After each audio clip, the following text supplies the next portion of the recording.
What's going on, guys, and welcome back to WrestleRant, where every single week I, Graham G.S. Matthews, break down all the pay-per-views that I watch on the WWE Network as well as on the Global Wrestling Network. Today we're talking ECW Guilty is charged from January 1999. Even by my low ECW standards, after all the atrocious events I've seen from this company in the last couple of years, from what I've seen on the WWE Network, this still managed to be a heaping pile of shit. That's how bad this show was. There was one really good match. Everything else sucked. So, again, kind of par for the course for ECW. I feel like there's been maybe one or two really good shows in the past year that I've been reviewing the ECW and WCW NWA shows on the network. Other than that, though, these ECW shows have largely sucked, and this one was no exception. So we kicked off the show with a tag team match, pitting the FBI against the tandem of Danny Doring and Roadkill. It turned into a three-way dance before the match could even get started, also involving the hardcore chair-swinging freaks. The match was just one giant brawl. It was fine. The crowd was into it. I personally could not have cared less about it. It was just a ton of chaos, and that's fine. The crowd was into it. It didn't last too long, only about 10 minutes, which was an average amount of time for an ECW match. It was okay. The hardcore chair-swinging freaks went over here. It was decent. Yoshiro, if that's how you pronounce it, Tajiri, the Tajiri that we all know and love. Yeah, he made his ECW, I don't want to say debut here, but this was definitely one of his initial appearances in the promotion, taking on Super Crazy. So, I mean, they're called ECW Originals. They're not really ECW Originals. Yeah, they were in the original ECW, but they're hardly ECW Originals. I constitute Sabu, Taz, Rob Van Dam, Tommy Dreamer as ECW Originals. Not fucking Tajiri and Super Crazy, because they came in 2 years before the promotion shut down. But this was an amazing match. I fucking love this. Tajiri looked completely different here, clean shaven and all. Barely even looked like Tajiri, the one that we all know and love. I mean, you could tell it was Tajiri, but it was like one of those things where you didn't recognize him immediately. You saw him and it was like, I know this guy, but I don't know from where. And when they announced him as Yoshiro, again, I don't know if that's how you pronounce the name or not, Tajiri, I'm like, holy shit, that's fucking Tajiri. Again, no beard, looked super weird, but not super crazy, he looked super weird. But his in-ring ability was second to none, along with Super Crazy. This was a great match, glorified spot fest, no real story told here, but again, I can't be nitpicky here, I cannot fucking bash this match at all because it was better than anything else by a fucking country mile on this show. This was awesome. The crowd was into it. The in-ring action was excellent. The pace was perfect. I thought this was an exceptional outing with Tajiri going over, kind of kicking off the U.S. career of Tajiri in ECW and then later on WWE and Super Crazy as well. I mean, neither guy really went on to great success in WWE. I think Tajiri, he may or may not have won the Cruiserweight Championship. I know he was a former World Tag Team Champion. Super Crazy really didn't do much in WWE, but both guys really got their start in this promotion. Again, I would not constitute them as ECW Originals, but they were two of the pillars that kept this company afloat for a few years before they shut down in 2001. From there, we just kept on going all downhill from there, with Sid Vicious making his ECW debut, return, I'm not sure. But Sid Vicious comes in here to attack John Kronus in a quick match, went all of a minute and a half. It was an angle more than it was a match. I guess this was a ripoff of something they did in WCW like years earlier, back in '93 with the same people. The match wasn't really a match. It sucked, but it was, again, more of an angle than an actual match. And all I can really say about this was that the crowd loves Sid. I do not know why. The guy was awful. He was not what ECW fans were really known to like. The guy was big, he was huge, he wasn't all that great in the ring, but he's fucking Sid Vicious. I don't know why he was so over here, but he was. The same can be said about his run in late 96 in WWF, when he was doing the whole thing with Shawn Michaels. The people desperately wanted to see him become WWE Champion at Survivor Series 96, and when he did, the place went nuts. And it was an MSG of all places too, like a quote-unquote smarky crowd. It was so bizarre, but yeah, he got a great reaction here. Didn't last long in ECW. Went back to jump ship to WCW by May or June of 99, but it was a nice little run while it lasted. The next match saw the Dudley Boys take on New Jack and Spike Dudley. It was okay. Again, it was fun at certain points. A lot of different points in the match that felt completely illogical, like Spike Dudley laying out fucking Devon, Bubba Ray, and Big Dick Dudley with the whatever his finisher is, the Stratisfaction, the running, the Kendrick type move. I forgot what he calls it. But he hit that like 3 times on these guys, and it looked so stupid. And the overall match just, first of all, the match was fine. It really wasn't that good at all. Just one fucking mess. Just one huge-ass brawl. But what I hate about these New Jack matches is that every single time he goes out there, they start playing his music from the beginning of the match until the end of the match. And the match was 10 minutes long. So they play the Gangsta song for fucking 10 minutes. I don't know. I doubt it was the original Gangsta song. I'm sure it was some redubbed, non-copyrighted version. But this sucked.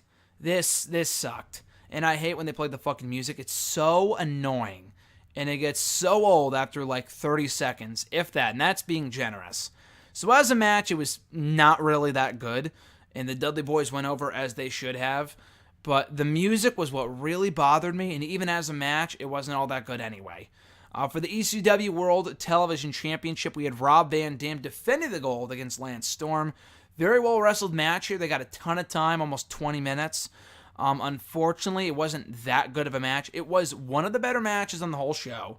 Definitely the second best match in the show next to Tajiri and Super Crazy.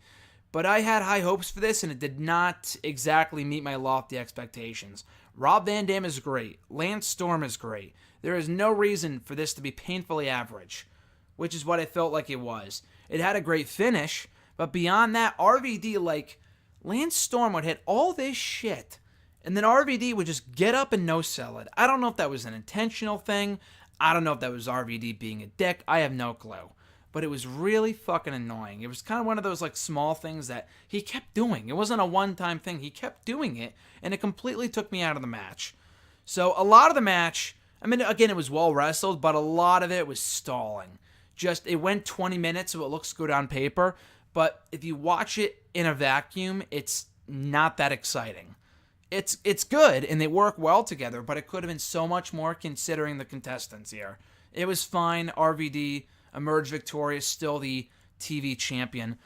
Tommy Dreamer and Justin Credible rekindled the rivalry on this show in a Stairway to Hell match, which essentially is like a Singapore cane on a pole match, except it's hanging high above the ring. You got to ascend a ladder, grab the Singapore cane, beat the other person down with it, and then pin them afterward, whatever. This wasn't that good either. This went way too long. It got too much time, almost 20 minutes. They beat the shit out of each other, but it was so boring. I know they had personal bad blood for each other, that whole thing. I thought that story was well told. Way too much interference. The pace was really, really slow. Just for a 20-minute match, this was way more boring than it had any right to be. So this was not good. Credible went over again.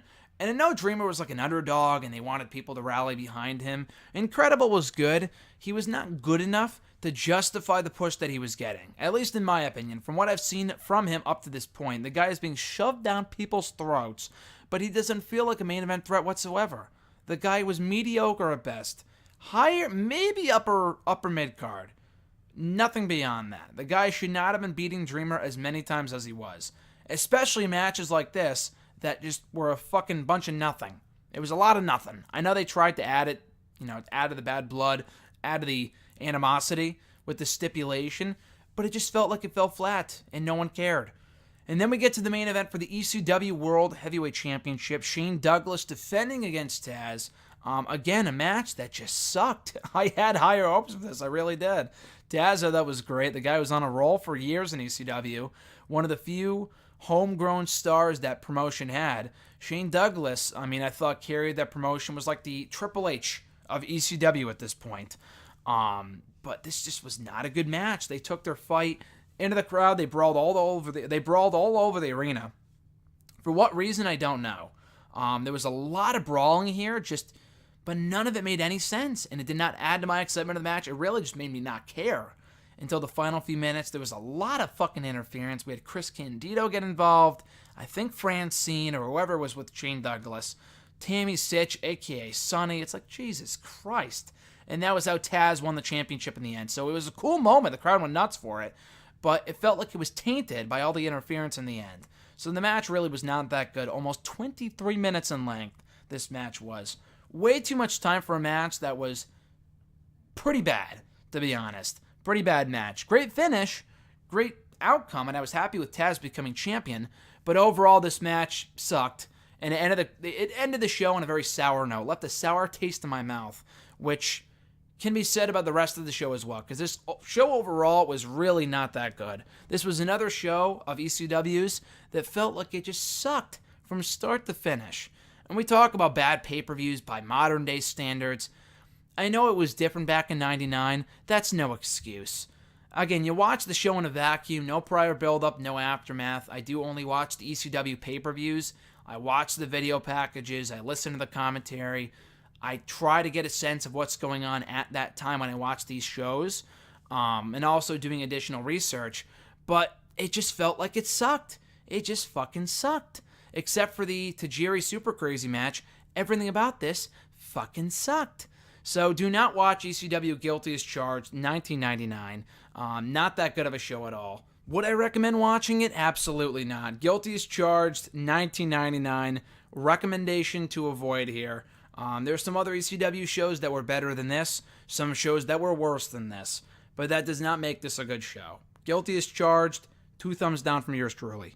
So that does it for my 2 cents on ECW Guilty as Charged 1999 as seen on the WWE Network. Thank you guys for checking out my review of the show. Be sure to like the video, drop a comment, share the video, and subscribe to the channel for more content. We'll be back next week with an all-new WrestleRant video breaking down, I believe, Clash of Champions from WWE 2017. So until then, guys, have a great rest of your week/weekend. I'm Graham G. Matthews, and I'll catch your ass down the road.